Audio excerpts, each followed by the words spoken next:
All right, guys, it is Iron Bowl week here for Vernon Speak Sports Auburn, and we're talking Auburn football like nobody's business.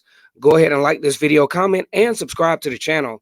And as always, it's great to be an Auburn Tiger, War Eagle. Auburn gains a big commitment from Zekeivous Walker. I think he's going to wind up being one of those Auburn Tigers that has one of those crazy nicknames like Zeke the Freak or something silly like that. But look, it's Iron Bowl week here. And, there are a lot of moving parts to this thing. I think this is a game that Auburn absolutely needs to win. It's a home game. You talk about a situation where maybe from a talent standpoint, Auburn could the playing field could definitely be even. I think Auburn needs to establish the running game for one. They need to be a little bit more balanced, and they just got to get over that whole Bama, superiority complex and just play football. I think Bo Nix definitely needs to get out of his true freshman shell and just play ball, you know, execute the plays as they're called and move on from there. Now, I do apologize, guys. I've been a little hoarse for the last couple of days, but that is not going to keep me from delivering this content to you. And with the latest news of Zekeivous Walker out of Georgia that has committed to Auburn, we knew going into the latter stages of this season that Auburn needed to, kind of solidify some things at that defensive end position or that defensive line position.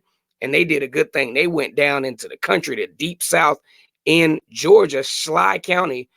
Not too many people live there, but they managed to find Zekeivous Walker, who was a very rangy defensive lineman. Now when you go to these small schools, you find guys that play both sides of the field. So if you see some of the highlights, you'll see that he was they played both sides. Matter of fact, I went to a high school where I played both sides. I played tight end, I played linebacker, and I played on a kickoff return team. So he has an interesting work ethic, and he does not give up on the play. He kind of reminds me of some of the recruits from the 2019 season. Like your Jaron Handys and Derek Halls, those guys, Kobe Wooten. Auburn is starting a trend to where they're starting to recruit, very prototypically. They're starting to recruit guys that fit the system. Instead of looking at the numbers and the stars and all that other craziness, they're starting to get guys that fit into the program. What I really like about this particular recruiting class for Auburn is you have a top 10 recruiting class, but not a single 5-star recruit. You got a bunch of 98s. You got a few 98s, 96, 95s, 93s, 92s. That's how you build your roster with blue collar players, with guys that are going to come in and work, the guys that really want to be at Auburn, and guys that's going to really build your depth. That's why the defense from this year is actually pretty good, because they've started to build depth over the years. And then you have the overlapping talent with Marlon Davidson and, Derek Brown coming back to enhance the capabilities of this particular football team. I think this is a huge commit for Auburn. You know what I'm saying? A solid 4-star recruit.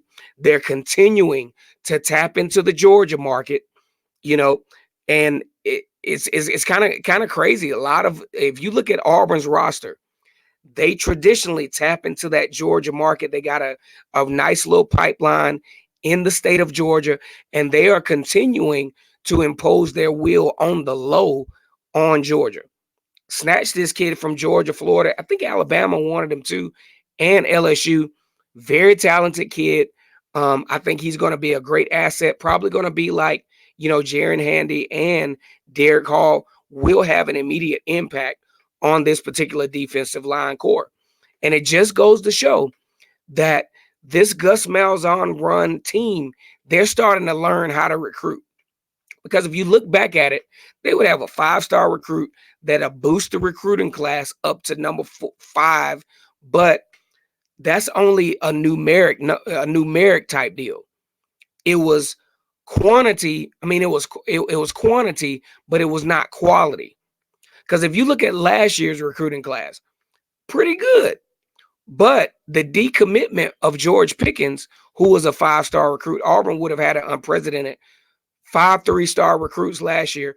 But when George Pickens jumped off, that takes a number 7 class to a number 11 class. But I think right now with Auburn with a number 8 class without a single 5-star recruit, man, that's solid. Now, back to the whole Iron Bowl thing, 28-24, baby. Auburn is going to find a way to run the football. They got to. Straight up, got to run the football. I think this will be a very successful game for Auburn and Bo Nix. Alabama's a very good football team. They're very talented, especially at the wide receiver position. Really good, excuse me, really good at those dig routes and taking those slant routes to the house. But I think you got a lot more athletic Auburn defense, especially the upgrades at the linebacker position. Go ahead and like this video, comment, and subscribe to the channel. Welcome to Auburn, Zekeivous Walker. I'm going to call him Zeke War Eagle.